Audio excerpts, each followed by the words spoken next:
Jennifer teacher அடிச்சு போட்டாவுடா எனக்கு. ரெண்டு உயிர் நண்பனுக்கு என்னதுக்கா டீச்சர் அடிச்சவ?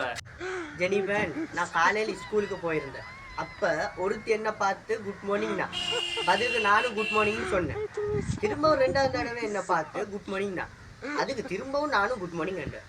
3வது தடவையும் என்ன பார்த்து குட் மார்னிங் சொன்னா, அதுக்கு நீ என்னடா சொன்ன? அதுக்கு நான் குட் மார்னிங் சொன்னேன். திரும்பவும் 4வது தடவை வந்து குட் மார்னிங் சொன்னான். இன்னும் கோவம் வரலையாடா? எனக்கும் கோவம் வந்துச்சுடா. அதுக்கு நான் பேசாமல் இருந்தேன். அவ எனக்கிட்ட சொன்னான், யாராவது குட் மார்னிங் சொன்னால் கட்டாயம் குட் மார்னிங் சொல்லியே ஆகணும் அப்படின்னு. அதுக்கு நான் அவளை கூப்பிட்டு எடுத்தேன் பக்கத்தில். யாராவது குட் மார்னிங் சொன்னால் கட்டாயம் குட் மார்னிங் சொல்லணுமா அப்படின்னு கேட்டேன். அதுக்கு அவளும் ஓமண்டா. அப்போ யாராவது குட் மார்னிங் சொன்னால் குட் மார்னிங் சொல்லணும்னா, யாராவது ஐ லவ் யூ சொன்னால் கட்டாயம் ஐ லவ் யூ சொல்லணுமா அப்படின்னு கேட்டேன். அதுக்கு டீச்சர் அடிச்சு போட்டாவுடா.